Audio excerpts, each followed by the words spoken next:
Hello again and welcome back for another lesson in your live TV program of English language.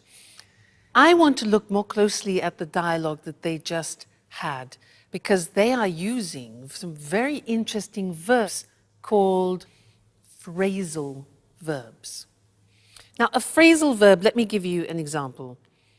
I'm glad I decided to check up on them. Now, this is a verb with some prepositions. What happens is the verb itself changes its meaning, and it's actually sometimes very difficult to guess what it means.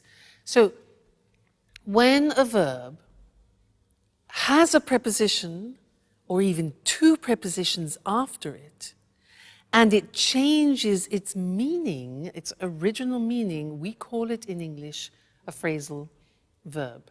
So what I want to do with you now is to use the board and also the examples that there were in the dialogue, and we'll see that there are two groups. In fact, the screen will be divided into two groups.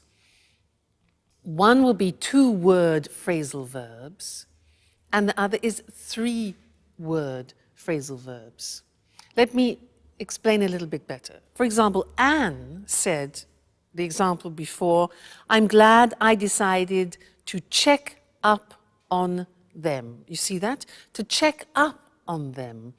Check with two prepositions.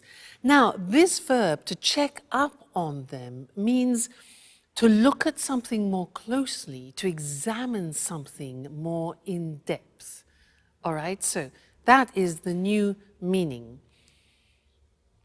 Anne then said, I think Peter and Sharon carried on with their argument. Now, carry usually means this, you pick something up and you carry it. If you add prepositions, so the example here is to carry on, it changes meaning, and carry on here means to continue. So I think Peter and Sharon carried on with their argument means to continue their argument. All right? So let's carry on. Then Anne said, I found out by chance. Found out, that becomes the meaning of discover. I discovered something. Okay, so find out.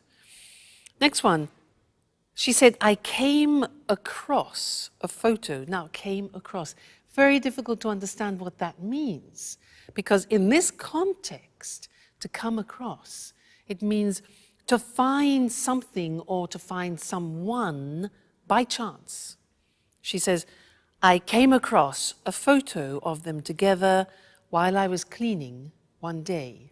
Okay, you see, they're not easy, quite complicated. Anne then said, I think she and Jack will get back together. So look at that. That is a three-word phrasal verb. There are two prepositions, to get back together, and that means to become a couple again, okay, to reconcile, get back together. Then Anne said, oh, don't worry, I'll get over him. Interesting. Impossible to guess the meaning. Get over means to forget about. I'll get over him means I'll forget him. All right? Alice says, if I were you, I would look after myself. Look at that one. Look after, again, difficult to imagine. It means to take care of yourself. So if I were you, I would look after myself. Good. Next one, there are two more. It's been a long time since I got on so well. Now, to get on with means to have smooth relations with a person. It means that the relationship is going well without problems. To get on with. And the last one. Anne says, I'm looking forward to not having a man in my life. Again, look at that. To look forward to. Again, very interesting. This has two prepositions, look forward to, and it means that you think of an event in the future with pleasure. I could say to you, I look forward to seeing you again in the next lesson. All right, so these are the phrasal verbs, very difficult. People hate them. And they say, well, why don't you use easier verbs in English? Well, they come from Anglo-Saxon, and because we use them very often, I'm afraid you have to get familiar with them. All right? So we'll keep practicing, and I'll see you again. I look forward to seeing you again in the next lesson. Okay? Bye.